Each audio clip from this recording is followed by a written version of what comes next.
J'ai voulu premièrement démasquer les queneliers en diffusant leur nom, prénom, adresse, profession, adresse email.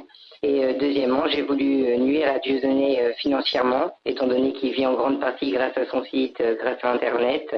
Je pense que d'avoir diffusé sa base de données, forcément, ça lui ralentit ses ventes en fait. En dévoilant l'identité des queneliers, en donnant leur nom, adresse mail, est-ce que vous n'avez pas l'impression d'avoir atteint leur vie privée, d'avoir fait une atteinte à leur vie privée répréhensible ? Peut-être, mais pour moi, le fait de faire des quenelles devant Auschwitz, devant des synagogues, de faire des gestes qui deviennent antisémites comme ça, de soutenir un humoriste qui est plutôt devenu un politique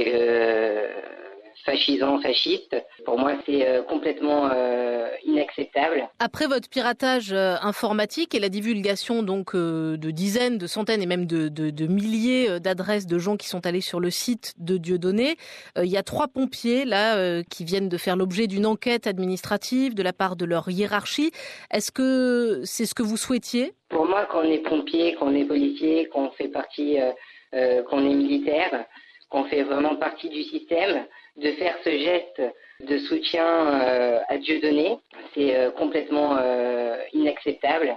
Donc c'est pas moi qui ai appelé directement les hiérarchies de ces personnes. Moi j'ai juste piraté la base de données, je l'ai mis en ligne.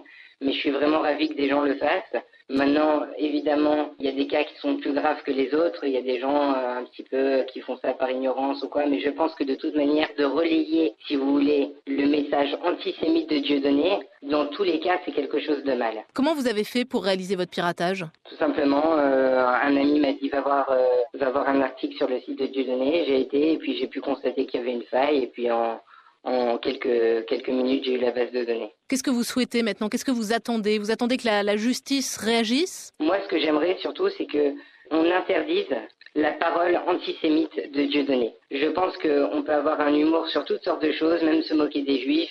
On peut se moquer de tout. Simplement, quand c'est un message politique, quand c'est extrêmement politisé, comme dans le cas de Dieudonné, il doit avoir une limite. Il ne peut pas se servir de l'humour pour divulguer son message antisémite. Parce qu'en France, on n'a pas le droit de prendre le micro, d'avoir une tribune et de dire des propos antisémites. Est-ce que vous craignez des poursuites pour vous, pour avoir divulgué toutes ces adresses ? Écoutez, ça ne me ferait pas plaisir.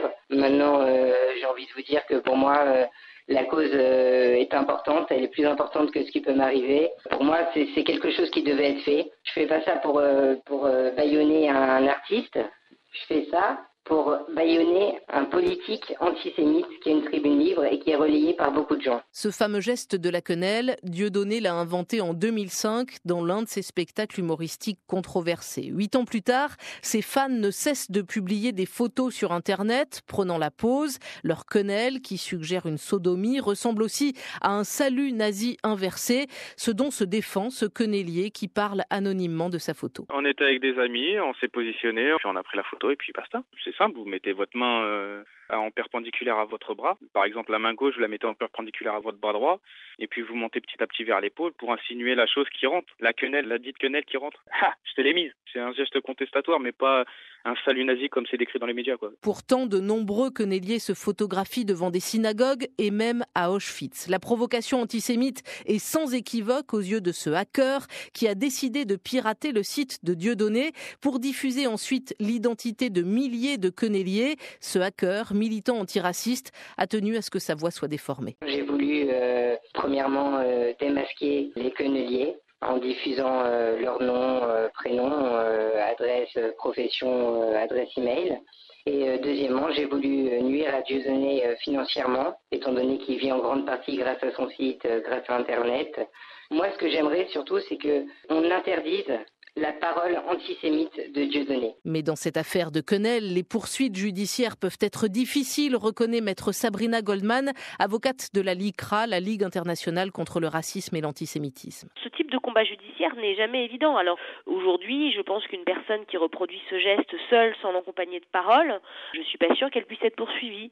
Mais Dieudonné lui-même, qui lors de ses spectacles accompagne ce geste de propos qui sont eux-mêmes outrageants et qui viennent illustrer ce que serait que la quenelle, ça ça peut tout à fait faire l'objet d'une injure publique à caractère racial. Dieudonné a déjà été condamné 7 fois pour provocation ou injure à la haine raciale. Il n'a encore jamais payé les dizaines de milliers d'euros d'amende qu'il doit. Louis Collard, Sophie Parmentier, France Info.